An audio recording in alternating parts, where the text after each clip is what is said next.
Velkommen tilbage til DanishTube kastet. Det er episode nummer 65. Jeg skal altid huske, hvad for en episode det er. Og i denne måned laver vi sådan en takeover. I sidste uge snakkede vi meget om Halloween. Og Belinda, du er også med i dag, og vi skal snakke om gyserfilm. Ja, jeg er meget glad for at snakke om det. Meget uhyggelige ting igen. Jeg har faktisk snakket med nogle flere i denne uge om Halloween, og jeg har fundet ud af nogle nye ting, fordi vi snakkede om Halloween i sidste uge. Yeah. We talked about Halloween last week, men jeg havde det sådan lidt, det er sådan om vi mister noget. Vi mangler noget i vores forståelse. Kunne du også mærke det? Could you also sense that it seemed like, this Halloween thing, like, vi snakkede om, at det havde noget at gøre med overgangen fra sommer til vinter. Yeah. We talked about this transition and the old tradition of, det var noget hedensk noget, pagan tradition. Yeah. Fra sommer til vinter. Men så havde det sådan, jamen, hvordan har vi alle de her monstre, hvor de kommer fra? Det ved jeg ikke. Hvad med dig? Ja. Har du nogen idé om det? Jeg har snakket lidt om med, jeg skal lige give et shout-out til Gage og Lia, det er to af mine elever, og de er fra USA, og de fandt en meget interessant artikel, hvor de snakkede lidt om, at dengang havde man også ofre. Det betyder sacrifices. Mm-hmm. So back in this tradition, they had the sacrifices to their gods, til deres guder. Det kunne have været dyr, det kunne have været mennesker, det ved vi ikke helt. Og så troede de på, at døden kom sådan frem på den dag. Og de klædte sig ud, for at de ikke skulle blive alt for skræmt. Lidt for at skræmme de andre monstre væk. Giver det mening? So people would dress up almost like to scare away the other ghouls and ghosts, spøgelser og monstre og hvad ved jeg. Og jeg tænkte, hvorfor har vi den her slik eller belædelser? Og jeg synes måske, at det har noget at gøre med de der ofre. Ja. Så de bruger slik som ofre, i stedet for mennesker. Måske. For eksempel. Måske. Ja. Altså, vi kan tænke, de her monstre og spøgelser, de kommer, og så giver du dem noget. Sådan, du skal ikke gøre mig noget her. Tag nogle slik. Ja, måske monstre, måske monstre kan godt lide søde ting. Og spise noget søde. Ja, det kan være. They don't like the blood anymore, now they're just for the sweeties. Så det synes jeg var meget interessant, sådan at kunne, det er lidt som et puslespil. It's a bit like a puzzle, like piecing things together. Og så havde vi også noget, som jeg har skrevet her. Vi snakkede om, hvorfor er det blevet globalt? Why is it become global? Og selvfølgelig har det meget at gøre med penge. Ja, det tror jeg også. Nu er det en god måde for mange virksomheder at tjene penge med. Præcis. Med slik eller Halloween-kostymer eller andre ting. Præcis. Og der stod i denne artikel, at i USA, der bruger man omkring $6 milliarder hvert år på Halloween. Wow. $6 billion every year on Halloween. That's a lot of money. Det er helt vildt. Så det er, og så, der er mulighed for, at man mange virksomheder kan ikke gå glip af. Fordi der er mange penge at tjene. Præcis. Nemlig. There's a lot of money to be made. Og jeg tænkte, vi snakkede om, at den var hedensk, og den måske stammer fra Irland, like it started in Ireland. And I was thinking like, well, how did it get from Ireland to USA? And maybe that's a connection of, we can make a lot of money on this Halloween thing. Maybe we should import that. Men endnu vildere er, at de bruger 5 millioner på kostymer til deres dyr. Dyrkostymer. Wow. 5 million on costumes just to their animals. I didn't know, but it's a thing in USA. People buy costumes for their pets. Især for Vidste du hund, det? tror jeg. Jeg kan huske, jeg har set mange hunde med Halloween-kostymer. Som en gruppe kostume med deres ejer. Okay, so the owners and the dogs have matching costumes. Ja. Det er lidt for meget, synes du ikke?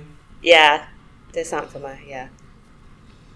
Og så den sidste ting var, at 25% af alt slik, der bliver købt i USA om året, det bliver købt under Halloween.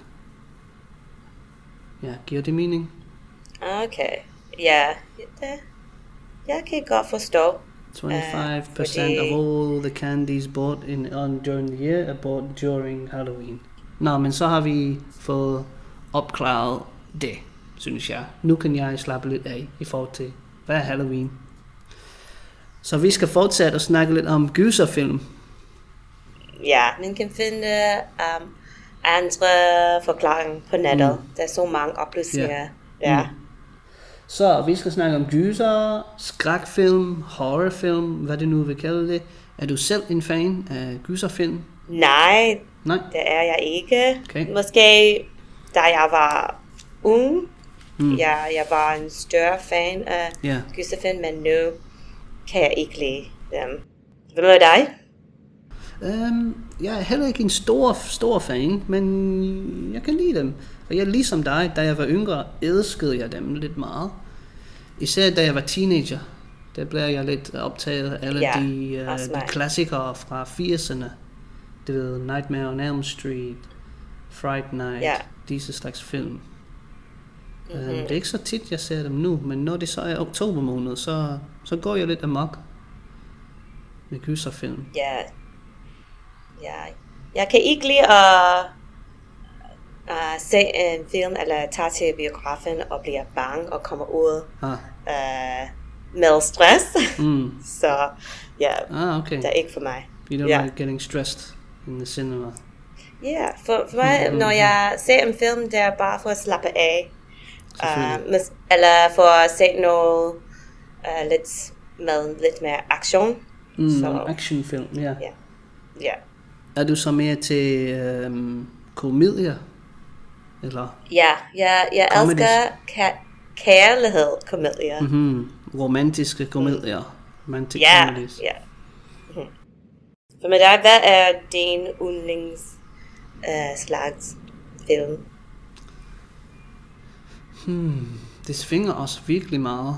Jeg går igennem nogle faser, hvor jeg ser en masse af den genre, og så ser jeg en masse i en anden genre. Så jeg tror ikke helt, jeg har en yndlings. Lige nu, eller for nylig, ser jeg mange actionfilm.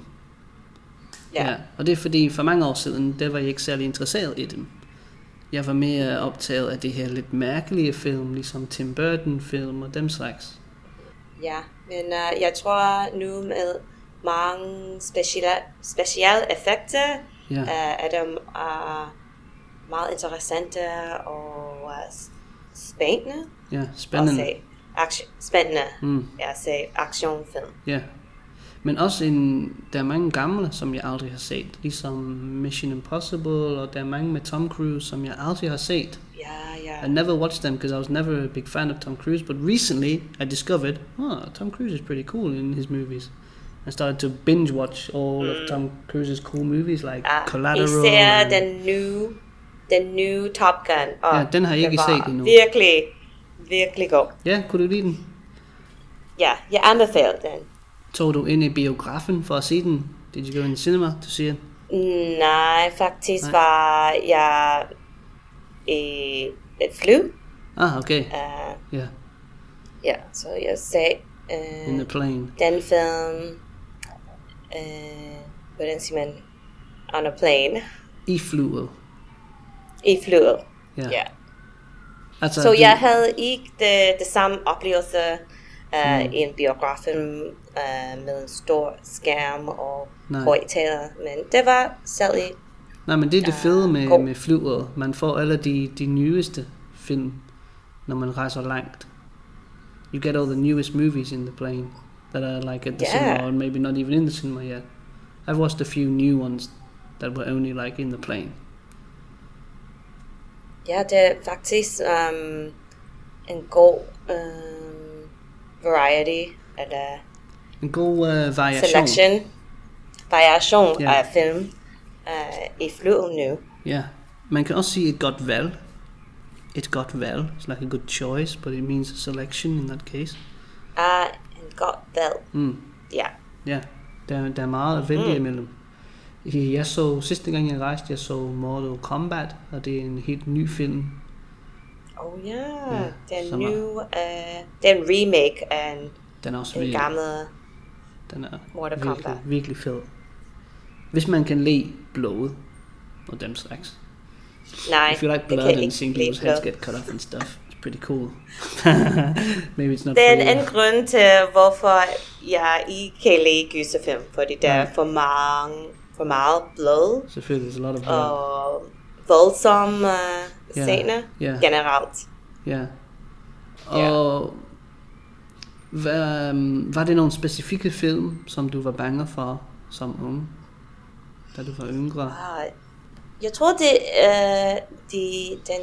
de klassiske gyserfilm i de 80'erne og 90'erne var det mest skræmmende. For eksempel, der var The Silence of the Lambs, men jeg tror, man kan også se, den film er psykologisk thriller, men for mig, det var også en gyserfilm, fordi mega uhyggeligt. Det var så vildt.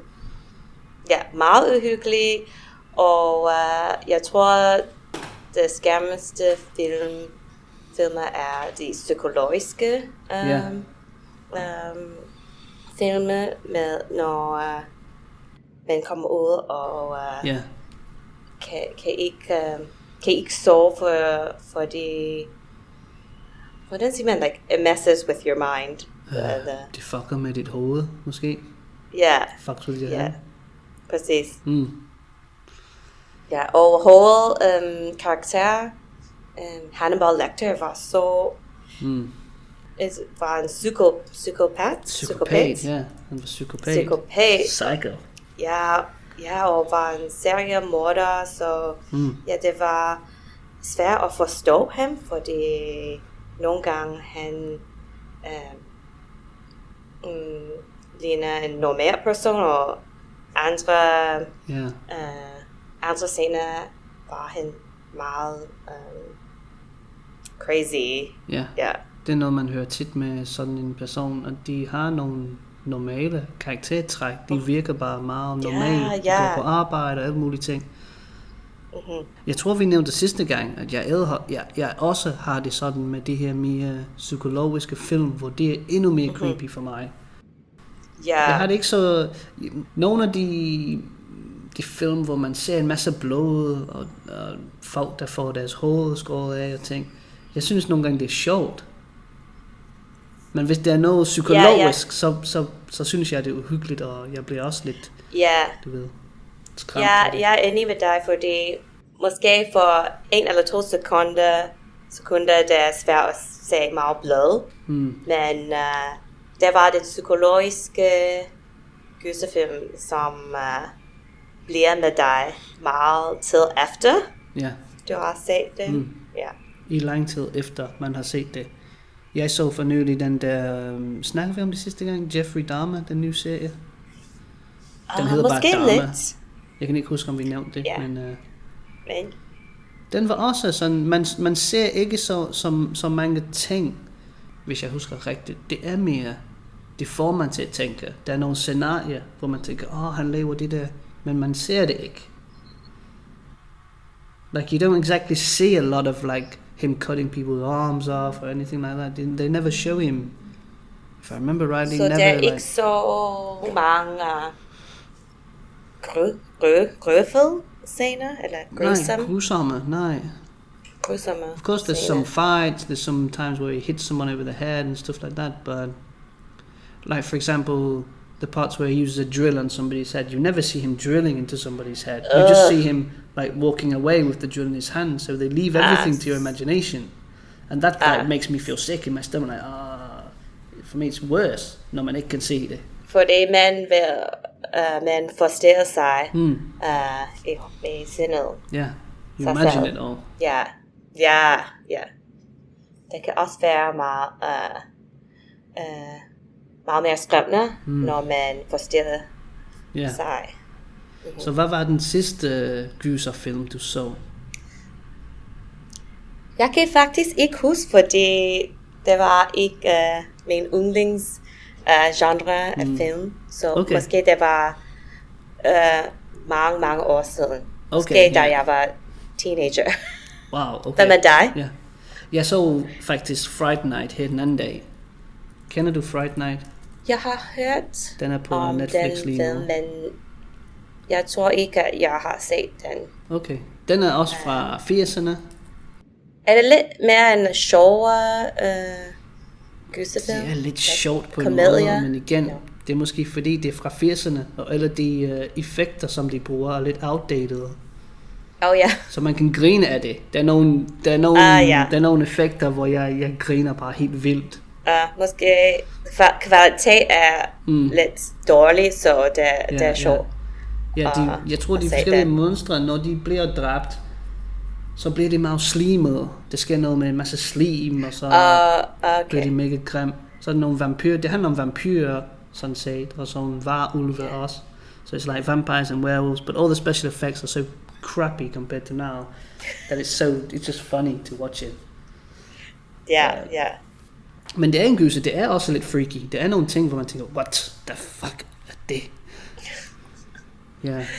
Ja, for mig monstre eller gyserfilm med heks eller vampyrer er ikke så skræmmende. Ja. Men den lidt mere spænding. Og underholdende. Ja, spændingen, det betyder også suspense. Så nogle af de her film, de er gode til at bygge spænding. Og den film for eksempel, der er en af karaktererne, som ved, at hans nabo er vampyr. Og så er der en masse andre mennesker, som ikke ved det. Og han skal prøve at overbevise dem om, at han er vampyr.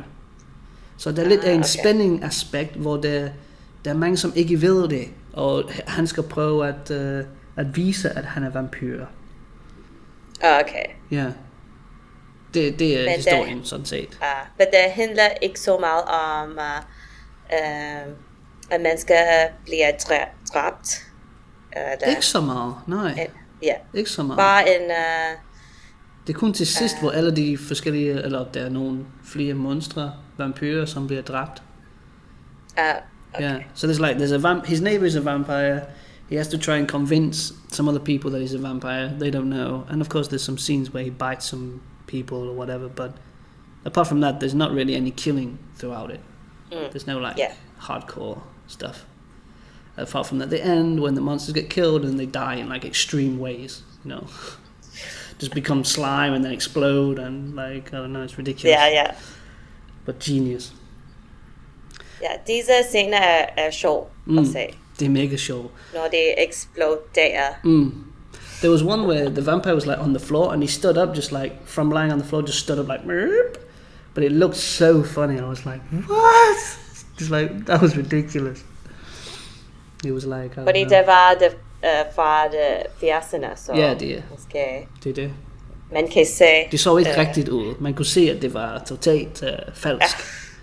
Du ved. Okay. Ja. Cool, okay. Vi skal holde en pause. Vi er straks tilbage på DanishTube-kastet. DanishTube. As you know, this podcast thrives on having interesting guest speakers. Native speakers, non-native speakers, learners of an advanced level, learners of a beginner level. It's not important. What's important is that we get to connect, talk about something interesting, and learn a bit as we do it.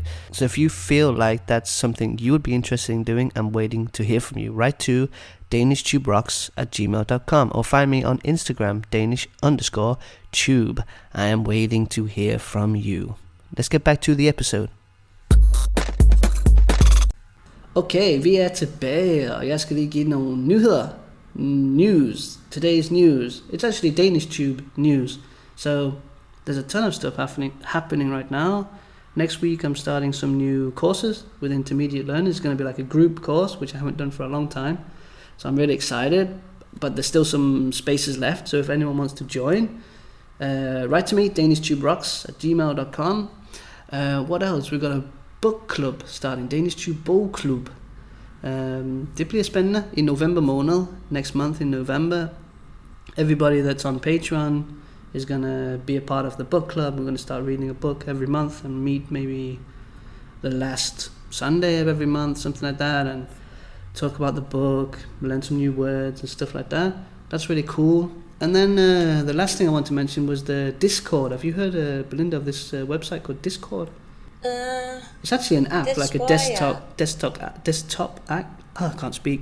Desktop app or an app on your phone. I think it's like Teams, you know. You have like a forum style thing. Yeah, I think there's different forums and.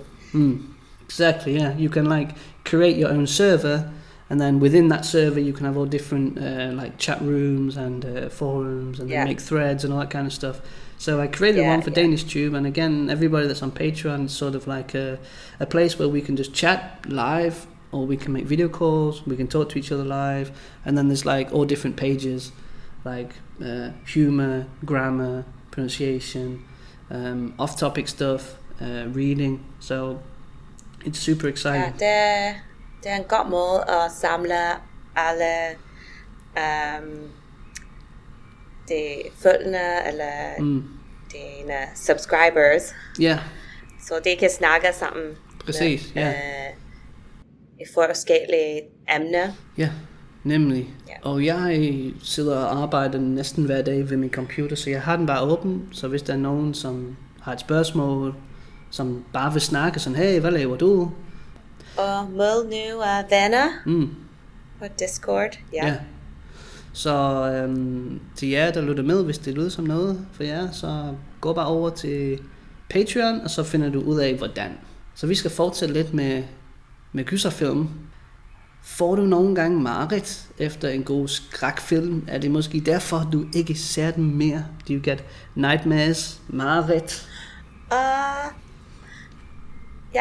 Jeg tror, jeg har fået mareridt efter en gyserfilm. Fordi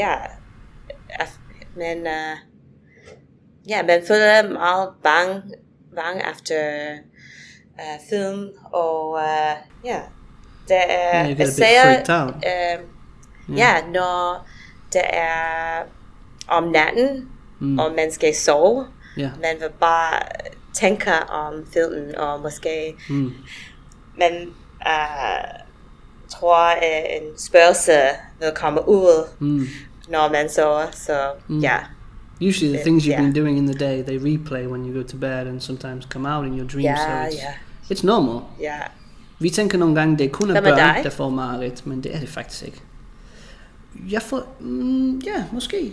Hvis jeg ser en film, som påvirker mig meget, så kan det være, at der sker noget i mine drømmer. Sagtens, Men som vi snakkede om før, det er mere de der psykologiske ting. Da jeg så den serie Dame, efter jeg så en episode eller et afsnit, så skal jeg sige noget sjovt bagefter. Så skal jeg sætte Friends på. Ja, for at skifte din humør og dine tanker til noget. After watching Dharma, I always had to put Friends on after, because after I was like, wow, I was just blasted me completely, like.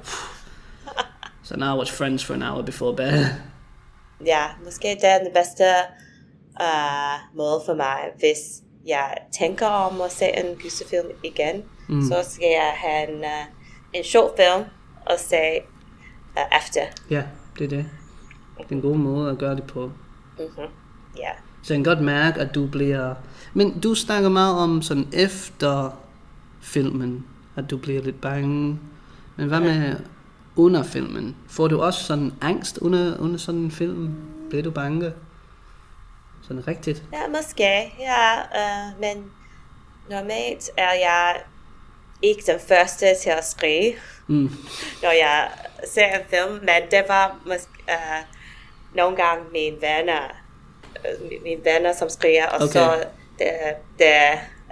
at least you're not the first one to scream. Somebody else does it before you. Jeg tror under filmen nødler jeg, men efter, det var selvfølgelig efter at jeg kan ikke lide den første. Ja. Jeg kunne mærke igen, jeg snakker stadig om den samme ting, fordi det er det, jeg har set for nylig.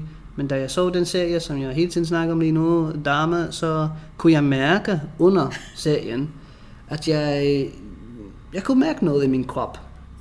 Jeg fik lidt angst af at se den. Der skete noget med mit hjerte.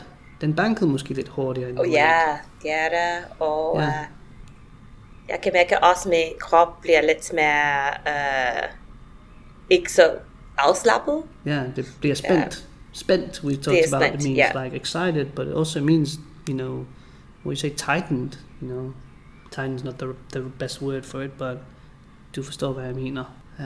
Tense. Yeah. Tense. Yeah, tense. A good translation, yeah. Kroppen bliver spændt. Og hvordan siger man, like, the hair goes up and the back of your neck? Er det en udtryk på dansk? Der er selvfølgelig noget, som hedder gåsehud. Goosebumps. Okay. Gåsehud. Ja, når man får gåsehud. Ja, kan man sige, at håret rejser sig. The hair rises. Og det var også en sjov tv-serie og en bogserie. Kender du den? Gåsehud. Do you know the books for like kids? That's called Goosebumps. There's also been a modern movie made. Ja, der var with Jack Black. Jeg var unge, det var meget populært at læse disse bog. Ja, disse bøger. Disse bøger. Ja, jeg elskede dem. Jeg havde mange af dem. Og det gør jeg stadig. Da jeg var yngre, jeg ved ikke, jeg har altid været fascineret af monstre og vampyrer og lidt mærkelige ting. Ikke gyser på den måde, ligesom, like I never was fascinated by Saw and that kind of horror movie, but like freaky monsters, vampires, I've always been a fan. Yeah. Hvem er de bøger fra Stephen King? Ja, dem han kan jeg var også den konge af bøger. King of Horror. Ja, jeg har også læst mange af hans bøger. Og set nogle af hans film. Han er også speciel. Du ved. He stands out as being a little different. His horror movies are also special. Og også meget mystiske nogle gange. Det handler meget om mystik, vil jeg sige. Ja. En af mine yndlingsfilm, den er af Stephen King. Den hedder Secret Garden. Og det har jeg ikke set. Men den er faktisk med Johnny Depp. Okay. Ja, så den er ikke en gyser. Den er mere en spændingsfilm. Like a thriller, I guess. But it's a bit freaky, a bit psychological. Like you're not quite sure what's going on with the guy. Den skal man også se. Synes du, at gyserfilm, at de kan være deprimerende? Can they be depressing as well as like getting you a bit anxious? Ja, jeg tror måske, fordi generelt en gyserfilm, mange mennesker er dræbt eller bliver døde. Så det kan også være triste og deprimerende. Hvad synes du? Yeah, people get killed, so of course it can be a bit depressing. Yeah. Men igen, det kommer måske an på filmen. De klassiske gyserfilm synes jeg måske ikke er deprimerende på en måde. Jeg tænker mere på de spændingsfilm igen. These kinds of thrillers, and there's many Danish thrillers. Denmark is very famous for having some really dark thrillers, where like a kid gets killed or something like that. I felt myself at the end of some Danish movies like, wow, I feel so shit. Ja, that was a great movie, but wow, it was heavy. Ja, det er værste, når gyserfilm handler om børn. Og hvis det er børn, som bliver dræbt, eller spørger sig af børn. Med mindre det er Casper the Friendly Ghost, så er det ikke så fedt. Det er fedt. ikke en gyserfilm, men nej, ikke helt. En familiefilm. Ja, men det er også mange af de der klassikere, som jeg kan lide, som er lidt halv gyser og halv familie. Ligesom Ghostbusters, Casper, hvad ellers? Gremlins, den er også lidt underlig. Ja. Kender du Gremlins? Gremlins with Gizmo. Jeg har ikke set. A little furry guy, and when you add water to him, he multiplies. Nej, det kender jeg ikke. Men Ghostbusters selvfølgelig. Selvfølgelig, ja. Jeg tror, hvis jeg sender dig et billede af Gizmo, okay, måske, så kender du ham. Ja, god kender. Ja. Hvor er det fra de 90'erne? Jeg tror, det er 80'erne, tror 80'erne. Men jeg er ikke sikker. Hvis det var, så var det sent. Okay. 80'erne. Okay. Kender du ham? 84 var det. 84. Ja, måske Ja. Jeg har lidt hvordan siger man recognition. Jeg genkender ham. Ja, han er meget berømt, så de fleste har set Gizmo. Hvis ikke de har set filmen, så har de set ham et sted. Fordi man kan få Gizmo bams og alle mulige ting.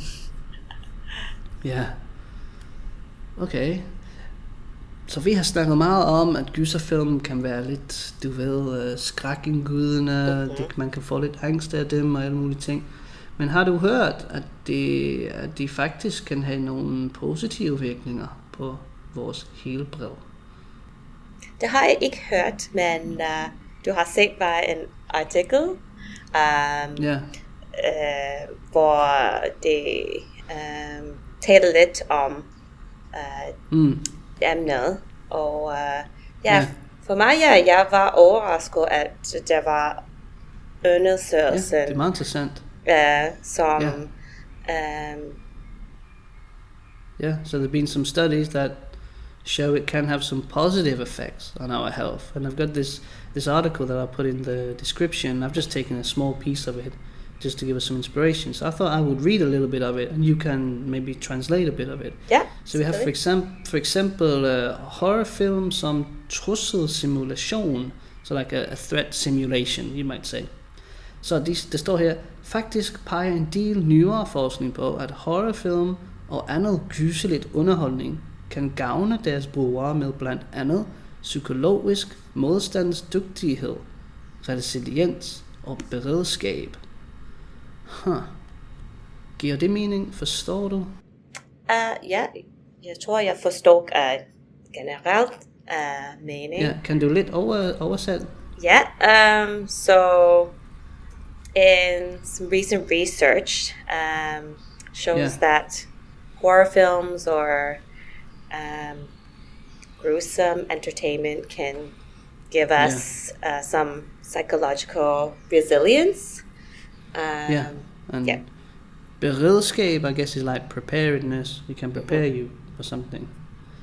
Så det vil sige, at i stedet for at være psykologisk skadelige, kan horrorfilm forbedre folks evner til at håndtere negative følelser og katastrofer eller anden modgang.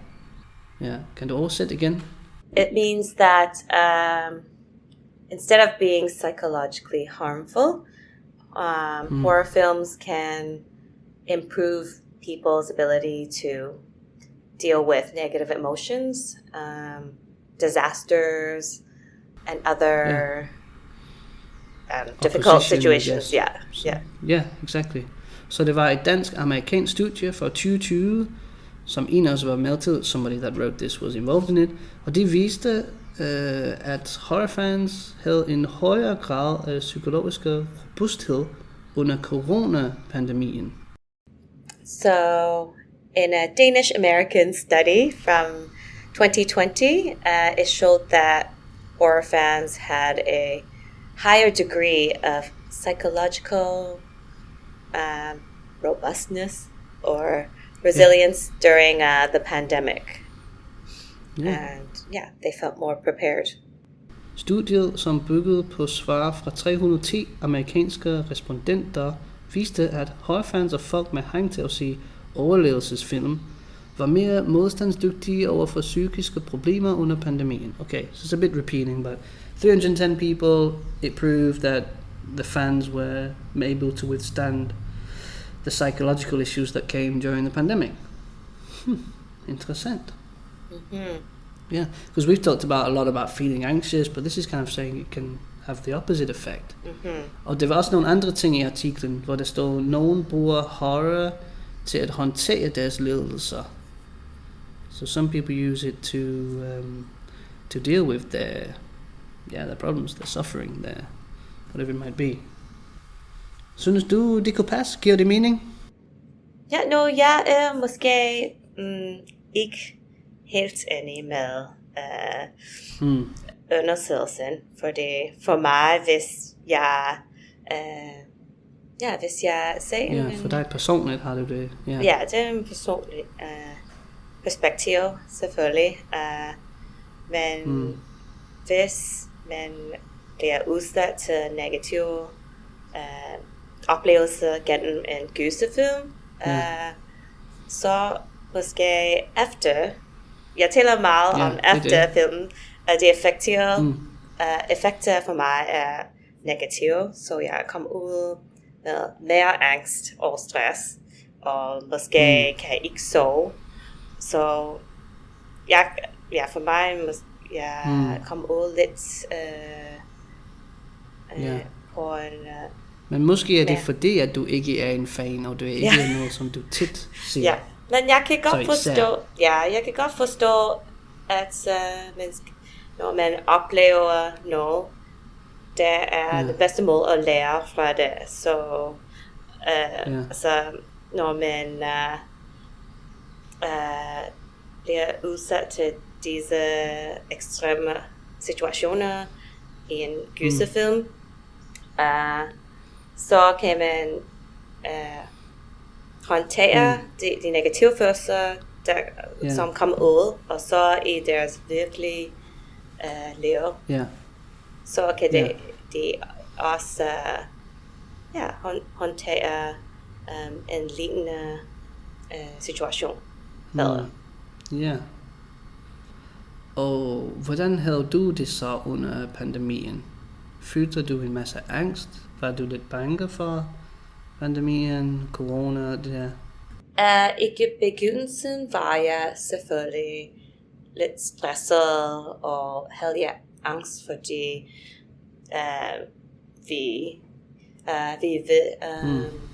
vidste ikke, hvad sker i verden, og hvor lang bliver pandemien, og vil vi bliver meget syg, hvis vi får virusen, og så det var mange ting, at vi havde ikke svar på.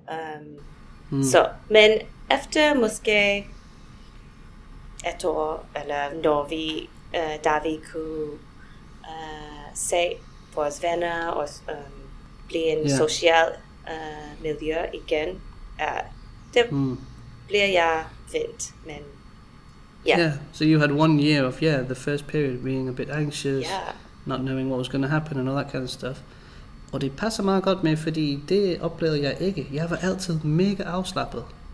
Var du? Yeah, so you know, like I've always been into like freaky horror, like monsters, weird stuff, you know, Tim Burton movies. And during the pandemic, I was never stressed. I always felt like it was everybody's like, oh, so exaggerated, like, come on. I was always like that, to the point where people, you know, thinking that I was almost a bit too relaxed. Men, så jeg ved ikke, om det hænger sammen med, at jeg er sådan lidt af en fan af disse slags ting, og at det har hjulpet mig til at håndtere den situation. Det er interessant at tænke, at det kunne have haft en virkning. Ja, måske du har set mange film, hvor måske det var en var verden ved slutte. Og så du håndterede coronasituationen meget bedre end mange mennesker. Altså en af mine all-time yndlingsserier, det er Vampyrernes Skræk, hvilket på engelsk hedder Buffy the Vampire Slayer. Ja, okay. Den har jeg set virkelig, virkelig mange gange, og det ved, den handler sådan set om, at verden går under. it's always about save the world. There's some monster coming to destroy us or whatever. And I love that series so much. Of course, it's not horror, but it's a bit weird, right? Har du set den serie? Ja, det var meget populær, da jeg var teenager. Ja. Jeg var en stor fan af Buffy, selvfølgelig. Sådan. Selvfølgelig, det var alle. Hun var en badass. Ja. En smuk badass. Det kan vi alle sammen lide. Ja. Okay, så vores afslutningsspil i dag, det er, hvad er du mere bange for? Så jeg tager bare nogle eksempler. What are you more afraid of? Er du mere bange for edderkopper eller fugle? Og edderkopper. Spiders or birds? Spiders? Og jeg er mere bange for edderkopper. Det er så creepy. Fordi jeg hader insekter, så edderkopper, jeg er meget bange for. Jeg sagde fugle, fordi jeg er ikke bange for dem, men jeg synes, de kan være lidt uhyggelige. Hvorfor? Men de er så søde. Det er de. Jeg tror, det er det med, når jeg tænker, at jeg skulle holde en fugl i hånden. Hvis jeg skulle holde en fugl, så bliver jeg totalt sådan, fordi de virker meget uforudsigelige, like unpredictable. Og fordi det kan flyve op til they can just ansigtet. Spiders, I just see them like, well, I can't do anything to me. But a bird could peck you in the face and it moves like, Actually once tried to save, I saw a dying bird on the street, tried to save it, picked it up, what am I going to do? I need to help it. And it was almost dying, and then it moved so suddenly, I freaked out, dropped it on the floor, and boom, on the floor. I was like, no way. If it wasn't dead before, now it's dead. So that's how freaked out I get about birds. Wow, okay, godt at vide. Yeah. Okay, hvad er du mere bange for? Ville det være vampyrer, eller ville det være varulve? Hvad betyder vampires or werewolves? Det er svært. Måske varulve, fordi det kan... Varulve. Sorry, det skal være ulve. Varulve. Yeah. Fordi det er lidt mere som en vild dyr. Og det kan... Ja. Jeg er enig. Ja. Det kan vampyrer, de er i hvert fald menneskelige. Ja. Hvad er du mere bange for? At være alene hjemme, eller at gå hjemme alene? At gå alene hjemme sent om aftenen. Det kommer an på situation. Okay. Home alone or walking home late? It depends if you're drunk. If I'm drunk, I don't care. Hvor lang er en gåturen hjem? Ja, måske ikke så lang. Måske 15-20 minutter. Jeg tror, jeg er mere bange for at gå alene hjem sent. Ja, selvfølgelig. Fordi der er mange ting, som kan hoppe ud og angribe mig. Ja, en varulv. Ja, selvfølgelig. Hvad med dig? Jeg er nok også det samme. Jeg må hellere tage det samme. Fordi når man er hjemme, når man er alene hjemme, jamen så kan man bare låse døren, hvis det er. Yeah.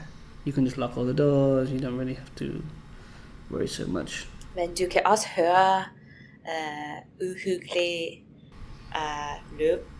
Ligesom nogen har kommet ind til huset. Okay. I can see when you're alone, you just freaking out at home. Yes. What was that? Det er hvorfor jeg bedre jeg ser ikke så mange gyserfilm, fordi jeg har en stor synes jeg. forestilling, imagination. Ja, en stor fantasi. En stor fantasi. Ja. Det er også noget, efter man ser en gyserfilm, så er ens fantasi, den begynder bare at køre, så forestiller man sig alle mulige ting. Ja. Okay. Kunne du måske lave et sidste eksempel til mig? Okay.